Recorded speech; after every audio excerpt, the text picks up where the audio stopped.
Le développement du secteur cotonnier africain reste un axe majeur de l'ITFC, notamment au Bénin, au Burkina Faso, au Cameroun et en Côte d'Ivoire. Dans la région de l'Afrique subsaharienne, les efforts de financement de l'ITFC dans le secteur du coton dépassent les 1,4 milliard de dollars, raison pour laquelle ITFC est connu sous le nom de la Banque africaine du coton.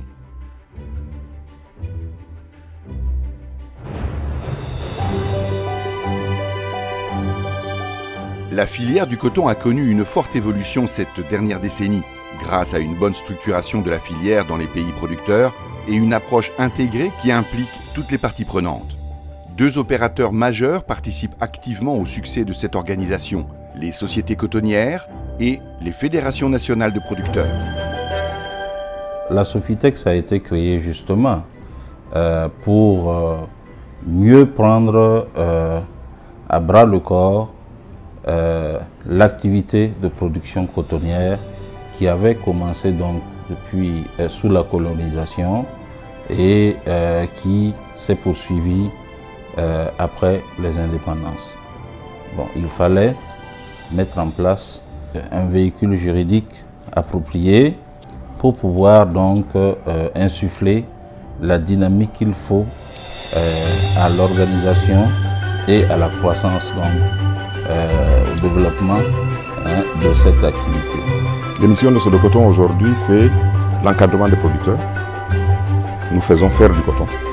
C'est la mission que l'État nous assigne. Nous fournissons des intrants à crédit. Nous ramassons le coton et nous le traitons en vue de séparer la graine de la fibre. La fibre est exportée.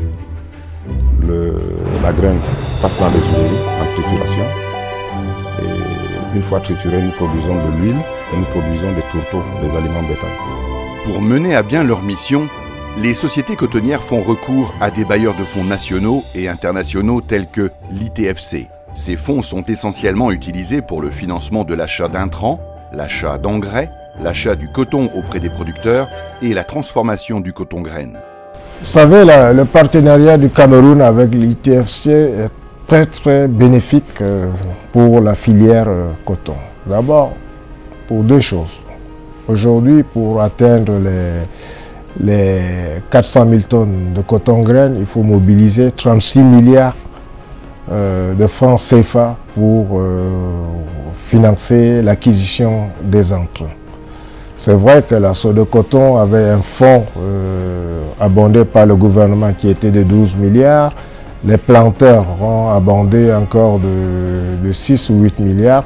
Mais aujourd'hui, le gap est rattrapé par l'ITFC. Donc ceci permet à la Sodecoton d'avoir un fonds à des taux vraiment très compétitifs pour acquérir de l'engrais.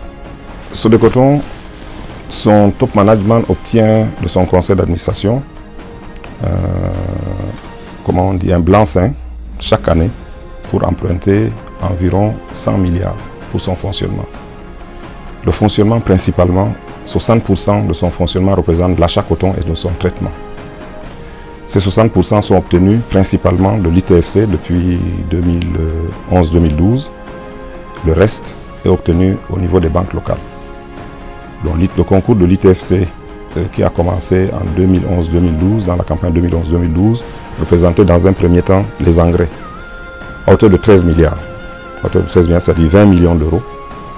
Et à partir de 2015-2016, nous avons obtenu le financement de l'achat coton également, une trésorerie pour acheter le coton plus facilement. Parce qu'avant ce prêt, nous avions des difficultés pour payer à temps les producteurs. Depuis ce concours, les paiements sont devenus très fluides, donc c'est pour cela que de plus en plus les montants sont en train d'augmenter. Qu'on voudrait porter à 400 000 tonnes en 2022 et 600 000 tonnes en 2030. Le succès du modèle développé dans les pays d'Afrique de l'Ouest tels que le Burkina Faso et le Cameroun est attribuable à une bonne organisation à tous les niveaux.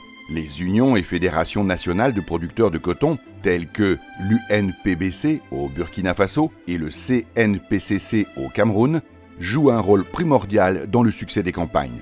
Grâce à son engagement en faveur du développement du secteur cotonnier en Afrique de l'Ouest, ITFC s'est vu décerner le titre de Banque africaine du coton.